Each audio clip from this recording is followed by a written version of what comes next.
Hola, soy Jack Perkins. Bienvenidos a Biografía. Hasta los líderes que apoyan la pena de muerte admiten que firmar una ejecución es una enorme y terrible responsabilidad que los atormenta por el resto de sus vidas. Pues, ¿qué decir de un hombre que firmó una orden para la ejecución no de una persona, sino de millones de personas, sin mostrar nunca algún remordimiento? ¿Cómo la humanidad engendra semejante monstruo? El hombre que fundó la Gestapo, inventó los campos de concentración y fue culpable de firmar la solución final. El segundo al mando de Hitler, Hermann Göring. Fue el as de la aviación en la Primera Guerra Mundial que ascendió entre la perfidia y el asesinato hasta ser el más poderoso del Tercer Reich, después de Hitler. Hermann Göring was the most amoral and dishonest and criminal of the Nazis. He was the gangster, Capone among the Nazis. He was a thief, he was a murderer, he was a blackguard, and he was one of the most popular of the entire bunch. Saqueó el arte y la riqueza de Europa y vivió como un príncipe renacentista.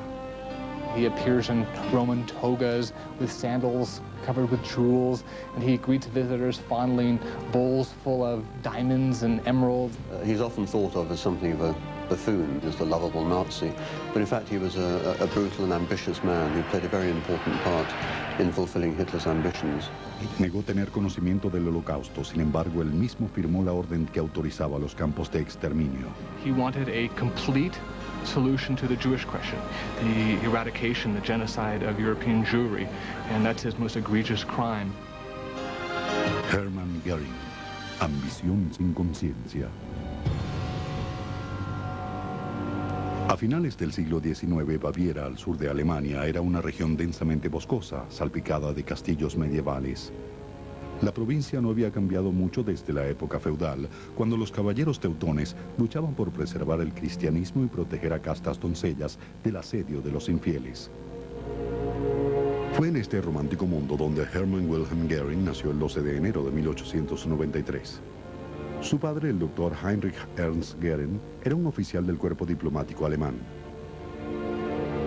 Franziska Göring, llamada Fanny, era la segunda esposa del doctor, 20 años menor que él. Los Göring y sus 4 hijos vivían en Haití, donde el doctor Göring servía como cónsul general alemán, cuando Fanny quedó embarazada. Ella regresó a Baviera para que su hijo pudiera nacer en suelo alemán.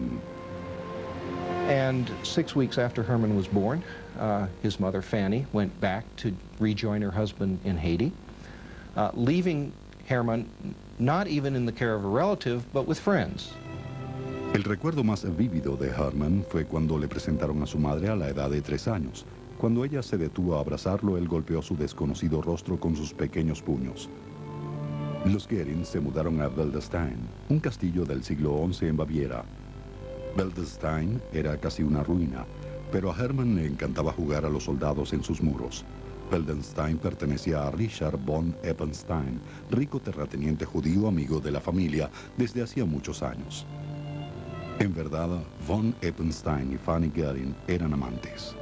Como parte de este arreglo, a los Göring se les permitió vivir en el castillo.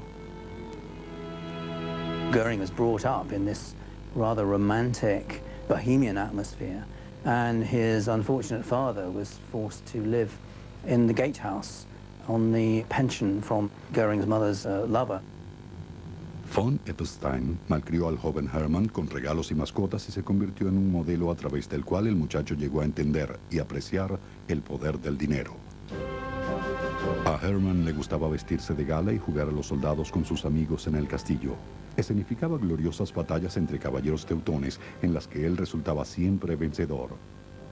He was a big personality, he was a bossy individual, he liked to be king of the castle when he was playing kids' games, but it seems to fit very well with his personality later in life. I mean, he was a big personality in every sense of the word.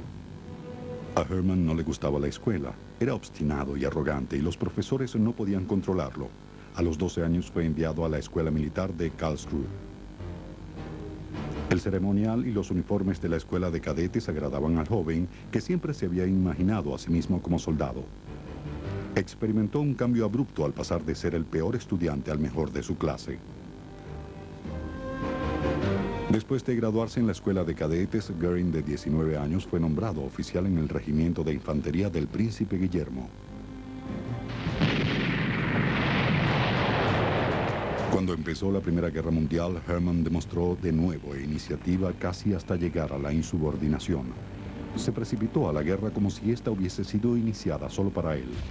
Pronto se desilusionó al ver que las gloriosas batallas de su imaginación eran sustituidas por la sombría realidad de las húmedas trincheras. Enfermó y lo hospitalizaron con reumatismo. Su amigo Bruno Lorser, quien había sido transferido a la aviación, visitaba a Hermann al hospital y lo deleitaba con historias de duelos en el aire y combates entre caballeros voladores. Esto se parecía al tipo de guerra que Hermann buscaba. Tan pronto salió del hospital, solicitó su admisión en la Fuerza Aérea. Göring was fascinated by aeroplanes, very excited. It seemed to him, I think, to encapsulate his image of soldierly heroism. Se decía que era un piloto hábil y osado. Para 1917 ya comandaba su propio escuadrón. En 1918, cuando se le atribuían 20 muertes, le fue concedida la medalla al mérito o Blue Max, la máxima medalla de honor de Alemania. Cuando Manfred von Richthofen, el famoso Barón Rojo, fue muerto, Göring, de 25 años, fue seleccionado para reemplazarlo como líder del primer escuadrón alemán. Era un gran honor. Se distribuyeron postales con la foto del joven comandante por toda Alemania. De regreso a su casa, Hermann Göring esperaba un recibimiento de héroe, pero encontró que ya no lo era. Alemania había perdido la guerra y la economía estaba arruinada. A lot of German soldiers, when World War I ended, didn't really have the sense that they'd lost. Their armies had marched back intact into Germany. They hadn't been defeated in the field.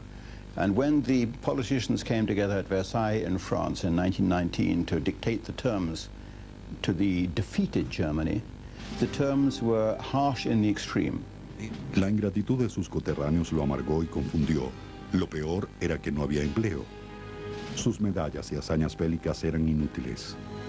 Se fue a Dinamarca a trabajar como piloto de prueba. Apareció en demostraciones aéreas y con el tiempo se compró su propia nave. Al año siguiente, viajó por toda Escandinavia con un espectáculo de acrobacias aéreas.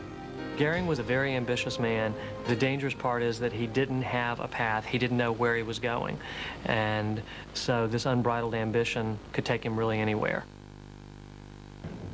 Una tarde del invierno de 1920, un joven explorador sueco, el conde Erika von Rosen, contrató a Göring para que lo llevara a su castillo. El viaje significaría un cambio de rumbo en la vida de Göring. Erich von Rosen and Göring get into the plane, and it becomes a journey that neither one of them really expected. This very short 45-minute flight takes over 3 hours. There's a blizzard going on. They lose their way several times. They're both very seasick, and they finally touch down on the frozen lake next to Rockelstad Castle. Von Rosen invites him to spend the night. He looks up to the second story of the gallery, and he sees a woman coming down the staircase, almost descending like an angel from heaven. And this is Count von Rosen's sister-in-law. This is Karin. This is the woman who will become his first wife. Karin von Kanzel, de una belleza delicada y casi frágil, 5 años mayor que Göring, era casada y tenía un hijo. Pero de inmediato se sintió atraída por el apuesto joven aviador. Göring had to fly back to Stockholm, of course, to resume his duties, to go back to work. And he gave her a kiss goodbye on the hand, and he pretended to bite her. And she squeezed the wound until she saw several drops of blood there. And then she rubbed salt into the wound so that she would be able to feel him when he was gone.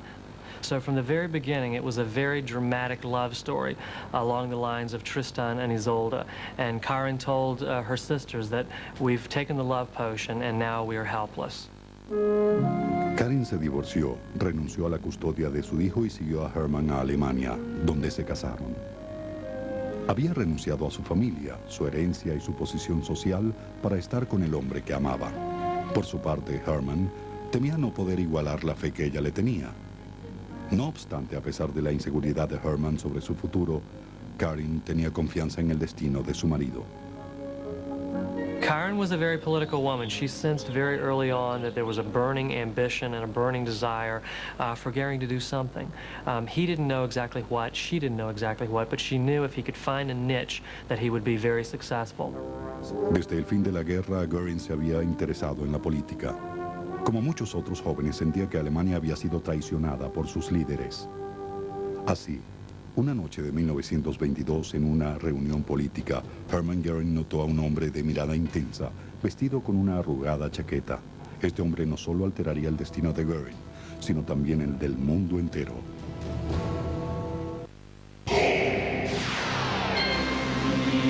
Usted está viendo Mundo.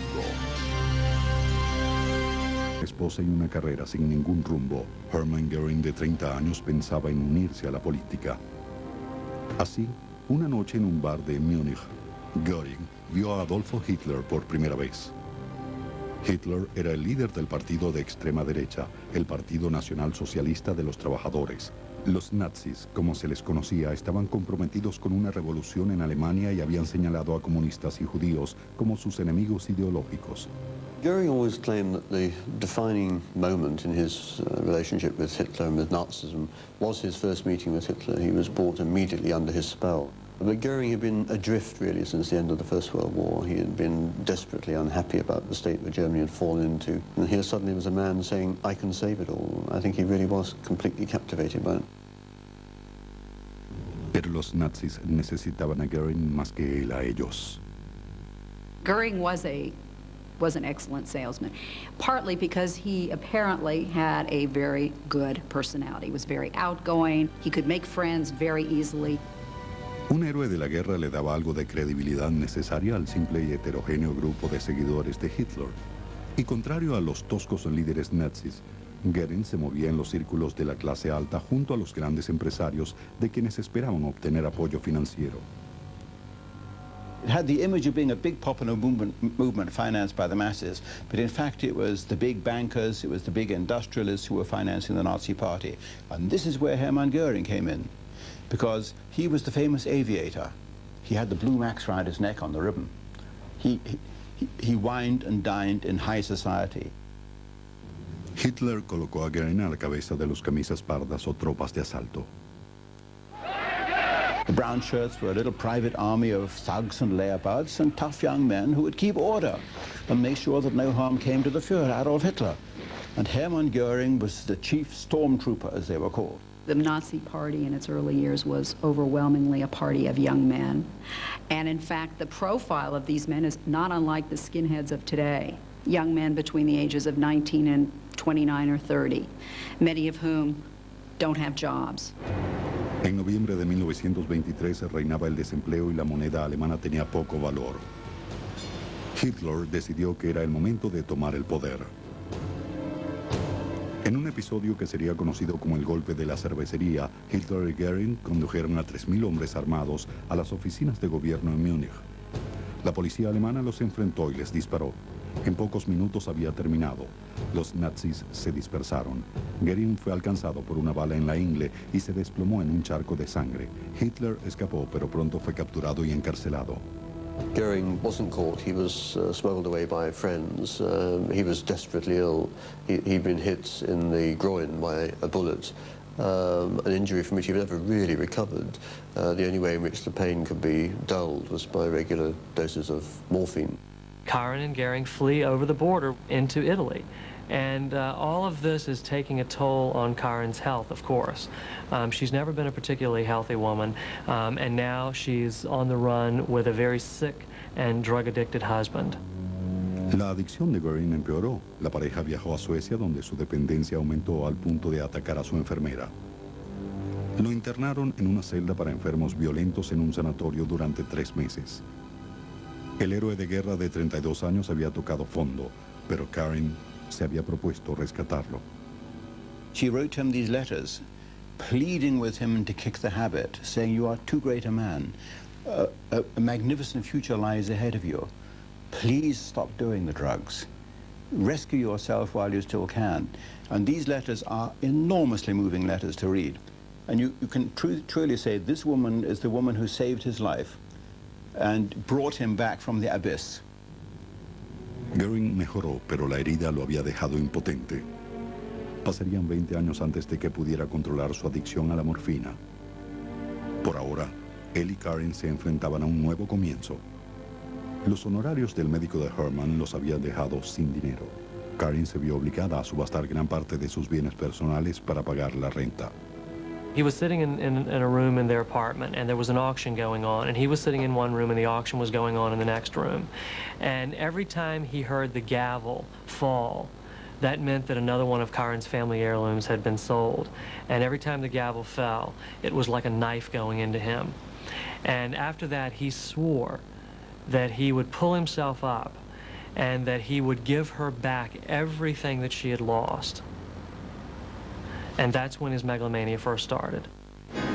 Para 1927, los nazis tenían tanta popularidad que finalmente era seguro el regreso de Karin Hermann a Alemania. En poco tiempo, Göring estaba en el punto donde se había detenido, vendiendo el partido nazi a los grandes empresarios. En 1928 fue uno de los 12 miembros del partido nazi elegidos al Congreso. 5 años después del golpe de Múnich, Göring, mano derecha de Hitler, volvía a la cima. Pero aún con el auge de su fortuna profesional, la vida privada de Göring siguió siendo turbulenta. Las penurias de los últimos años habían hecho mella en la salud de Karin, a quien habían diagnosticado tuberculosis. En 1931 su condición era crítica. Hermann se mantenía cerca de su lecho, pero entonces Hitler lo llamó a Berlín. A un paso de la muerte, Karin lo exhortó a ir, pues era importante para su carrera. Cuando llegó el fin, Hermann estaba en Berlín discutiendo de política con Hitler. Göring returned to Stockholm immediately after he received the news that Karen had died. He was quite wild with despair, weeping and throwing himself over the coffin, screaming, "Now nothing holds me back." And this is very important because up to this time, Karen had really been a moderating influence on him. And with her dead, there was nothing holding him back. Hermann estaba devastado de remordimiento y culpa por abandonar a Karin en su lecho de muerte. Pero no tenía tiempo para afligirse.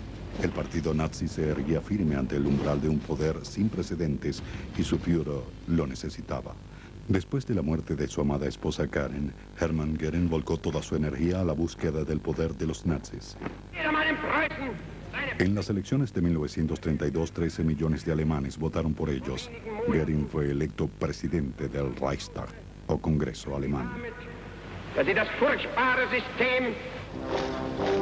En los meses siguientes ayudó a presionar al presidente von Hindenburg para que nombrara a Hitler canciller o jefe de gobierno. Finalmente, en enero de 1933, Hindenburg accedió y los nazis se precipitaron al poder. Hitler nombró a Göring ministro prusiano del Interior, con lo cual obtuvo amplios poderes civiles, incluyendo el control de la principal fuerza policial germana. Ágilmente, Göring reemplazó a miles de oficiales de policía por miembros de las tropas de asalto nazis. The Nazi bully boys could go around attacking socialists, smashing up trade union premises and intimidating all their opponents without any fear of hindrance or by the police or arrest or prosecution. Göring creó una fuerza policíaca auxiliar que se encargaría de la subversión política, la Gestapo. Heinrich Himmler sería su jefe. It was Göring who got the brown shirts to set up the first concentration camps in 1933 to lock up the Nazis' German opponents. And it was Göring really who was in many ways the key figure in masterminding the violent attacks on the Nazis' opponents, the bullying, intimidation, beatings up, murder, maltreatment, humiliation. Poco menos de un mes después de llegar los nazis al poder, el edificio del Reichstag, sede del Parlamento alemán, fue incendiado. Göring llamó al hecho una afrenta del comunismo. Los nazis aprovecharon el hecho para arrestar a miles de comunistas, la última amenaza de la dominación nazi. No one's entirely sure who set the Reichstag on fire. There are some to this day who believe that the Nazis did it, but there's no real firm evidence. Göring, Hitler, and the others just took advantage of the situation and used it for their own purposes. Semanas después del incendio, el Parlamento alemán aprobó unánimemente designar a Adolfo Hitler dictador. Con Hitler en el poder, Göring se dispuso a consolidar su propia posición como el segundo hombre del Tercer Reich. Los camisas pardas, las tropas de asalto, con más de 2 millones de hombres, eran comandados por el rival de Göring, Ernst Göring. Göring and Himmler, who had taken over from Göring as head of the German police, were concerned that Ernst Röhm had too much power because, after all, he was in command of 2 million brown shirts. And Röhm made no secret of the fact that he wanted this brown shirt army to replace the regular German army. Finally, Röhm was an embarrassment to the Nazis because it was well known that he was a practicing homosexual. They would later go on to kill thousands of homosexuals in concentration camps. Göring convenció a Hitler de que él podía conseguir el apoyo del ejército alemán si eliminaba a Röhm y disolvía a los camisas pardas. The deal was that I'll get rid of Röhm, I'll tame the brown shirts, if you will give me your support. I will have the army and big business on my side. Göring and Himmler urged Hitler to do this, in part because it was a way of eliminating Röhm as a rival. El 13 de junio de 1934 empezó la noche de los cuchillos largos. Röhm y los cientos de líderes de los camisas pardas fueron ajusticiados a balazos por la SS, bajo las órdenes de Hermann Göring y Heinrich Himmler. Con la muerte de sus rivales, Göring se erguía seguro ante la inminencia de un poder sin precedentes, y no había nada que lo detuviera.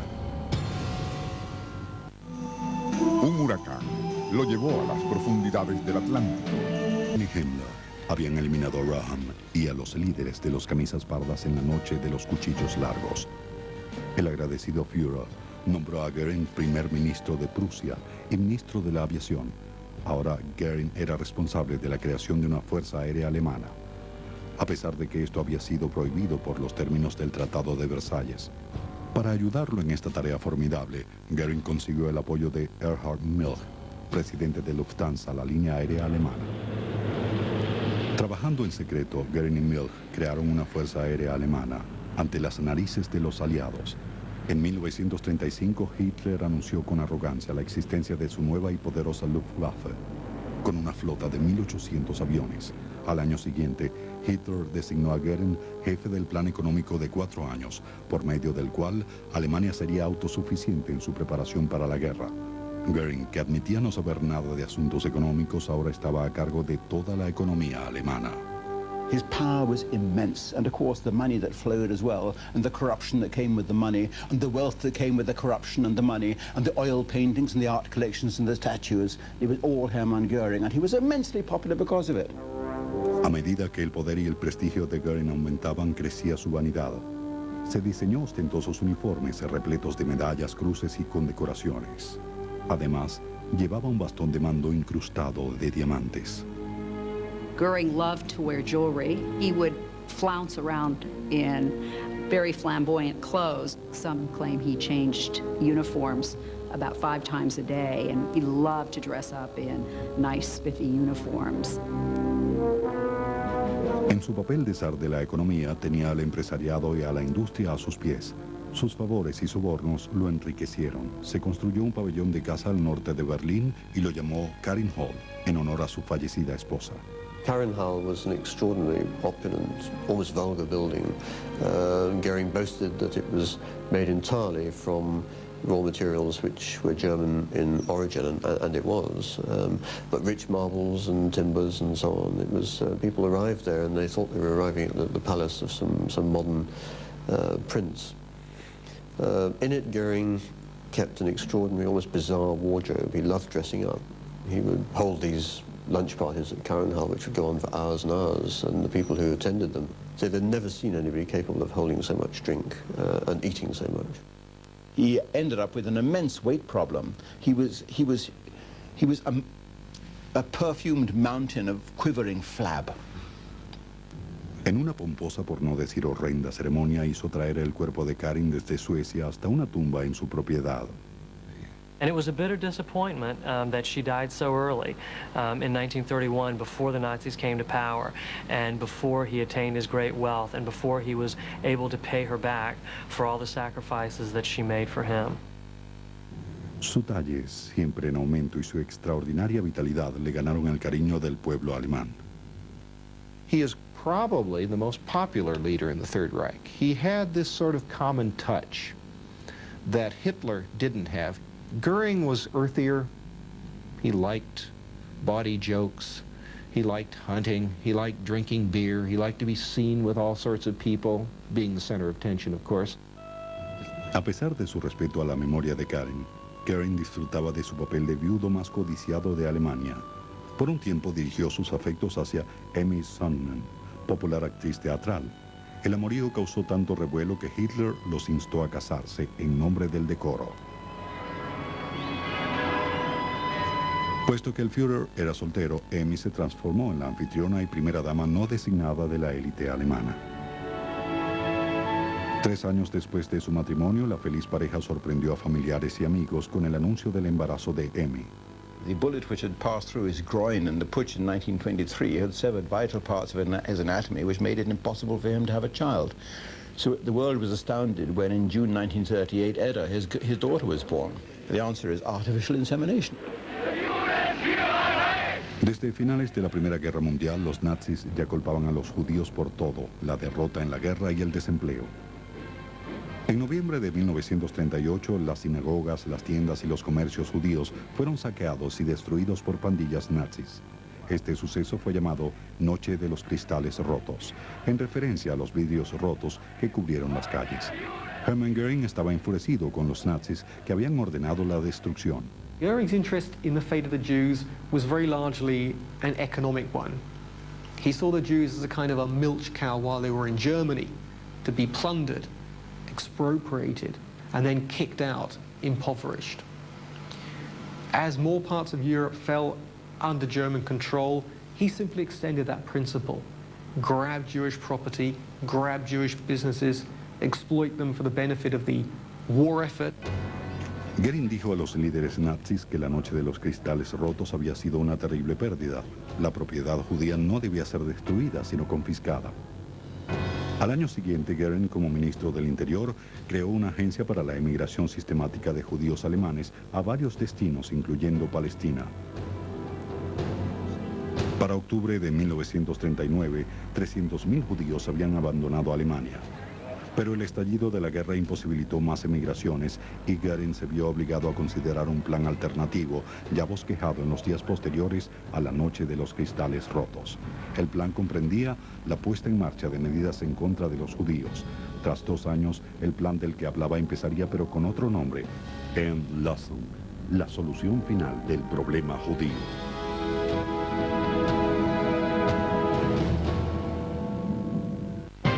Cerca, las más crudas anécdotas de osadas hazañas en busca de la libertad. Más escape. En 1939, mientras Alemania intimidaba al mundo con una guerra, Hitler declaró a Hermann Göring segundo al mando y heredero natural.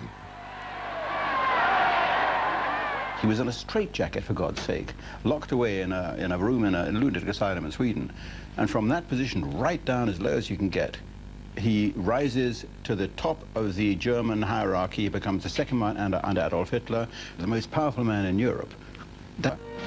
Mucho más imponerán los lujos de ese poder. Dinero, joyas, palacios repletos de artísticos, los platos y los licores más finos y el cariño de la gente. Había logrado todo aquello con lo que ha soñado. Ahora lo perdería todo. Göring did not want war primarily for personal, not political reasons. He was doing quite well financially. As Germany took over various territories, such as Czechoslovakia and Austria, Göring made lots of money, was able to appropriate lots of property, and he saw this way much better than an out-and-out battle. And a war economy would mean everybody had to tighten their belts. And if there was anything that Göring abhorred, was to have to tighten his belt, which was getting larger all the time. A pesar de sus recelos, Göring sabía que la clave de su éxito estaba en mantener la estima de Hitler. El Führer quería guerra. Hermann Göring no tenía intenciones. En 1940, con el triunfo abrumador de la Luftwaffe y la caída de Francia, Göring alcanzó su cenit. El Führer lo nombró mariscal del Reich, rango mayor al de un general con 6 estrellas. Göring no era solo el dictador económico de Alemania y comandante de la victoria, ahora era el militar con el rango más alto del país. Pero en un mes, la suerte de Göring empezó a cambiar.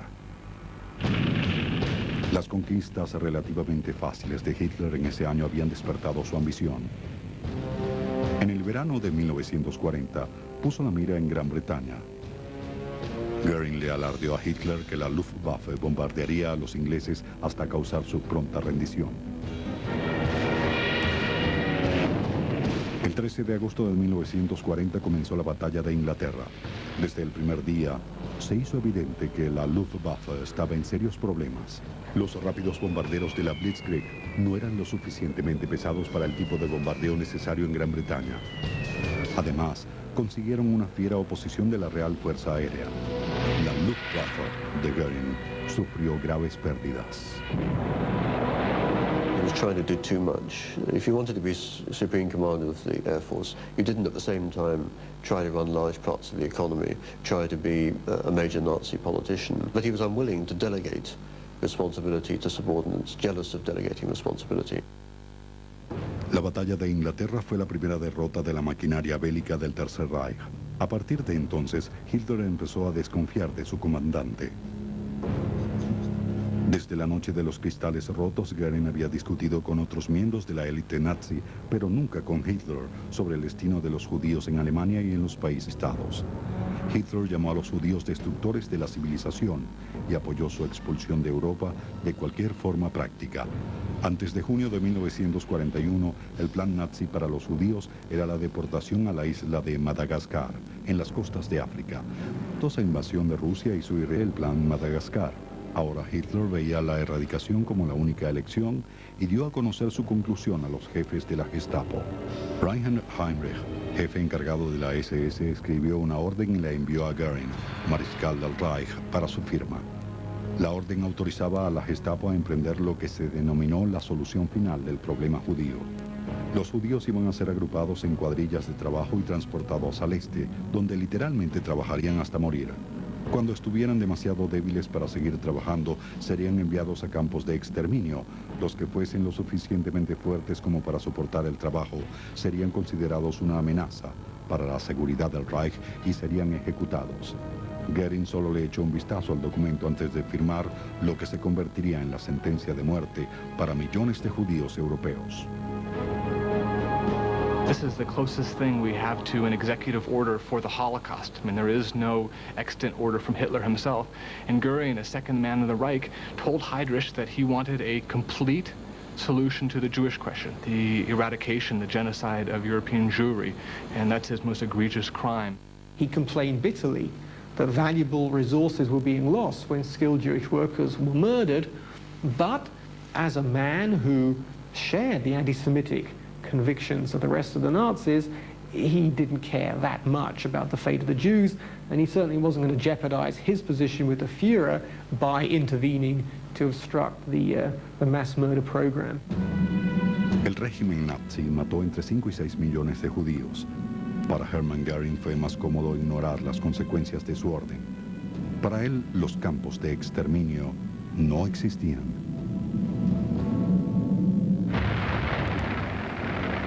En el invierno de 1942, el ejército alemán estaba atrapado y rodeado en las afueras de Stalingrado. Hitler no quería admitir la derrota, ni siquiera el estancamiento, y buscaba alguna salida favorable. Göring estaba ansioso de redimirse ante Hitler. La batalla de Gran Bretaña había empañado su imagen de héroe conquistador alemán. La derrota había conjurado sentimientos infantiles de falta de afecto y rechazo, sentimientos que trató de aplacar con morfina. Quería desesperadamente volver a ser el victorioso caballero de Alemania.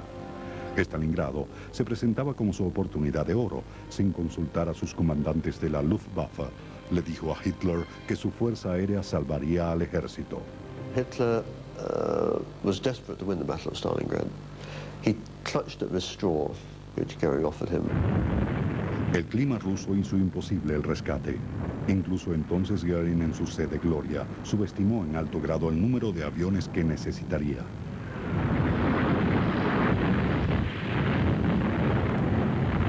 El plan fue un total fracaso. Cientos de aviones se perdieron y el ejército alemán en tierra fue destruido.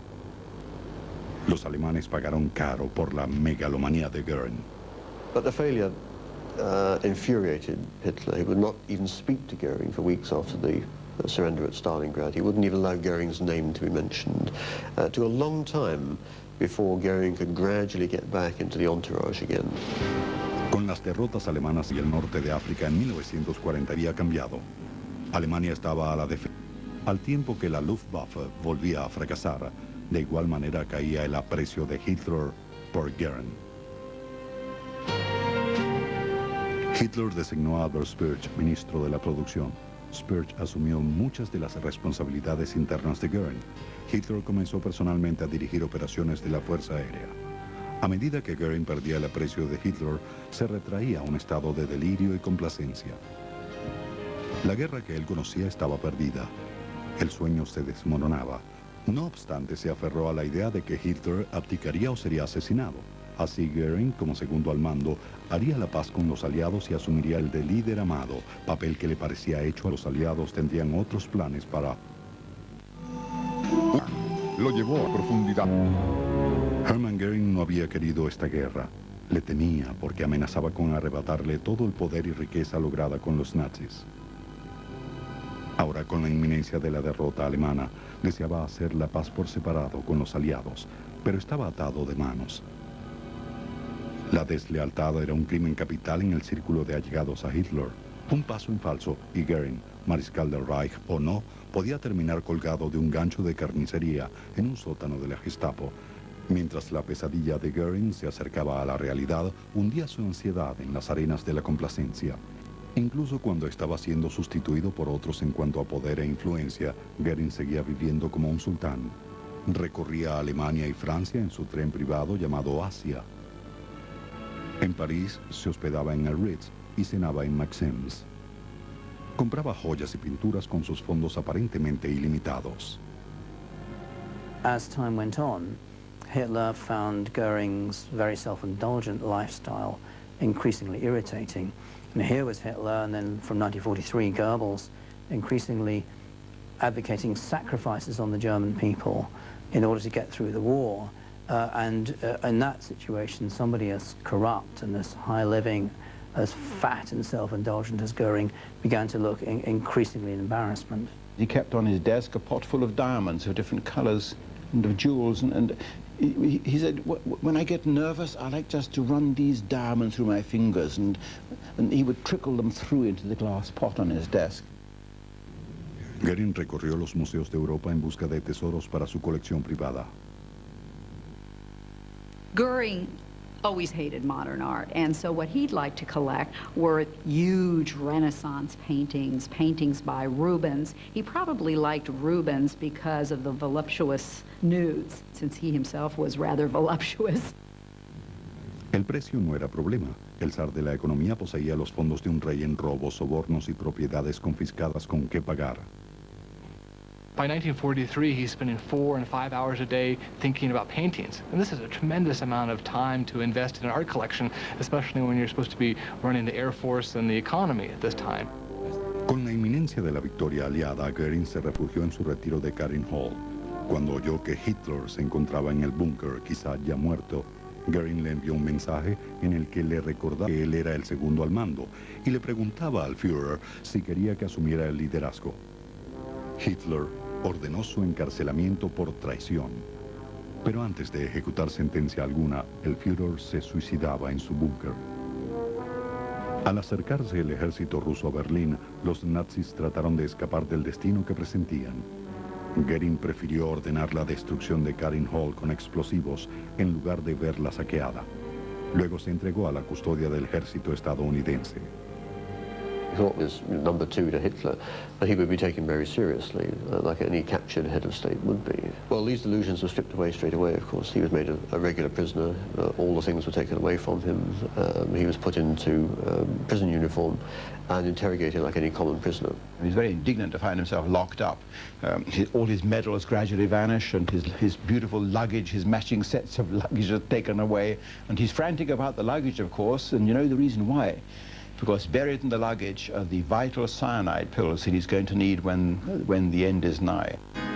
De justicia en Nuremberg, acusado junto con otros 11 hombres de crímenes contra la paz, crímenes contra la humanidad.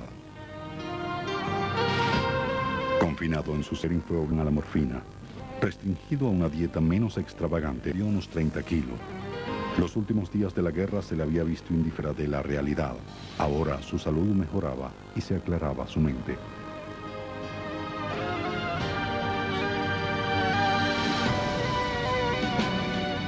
Cuando el juicio Göring estaba en perfecto estado, defendió las acciones propias y las del régimen nazi. Nuremberg shows us what Göring was capable of, that he was intelligent, that he was a skilled orator, that he was a gifted politician, that we should not underestimate him. He was not a mere buffoon, he was an intelligent, at times terrifying person. Estoy dispuesto a quedar en la historia alemana como un gran hombre, dijo a su médico. Si no puedo convencer a la corte, al menos convenceré al pueblo alemán de que todo lo que hice fue por el gran Reich alemán. En 50 o 60 años habrá estatuas de Hermann Göring por toda Alemania.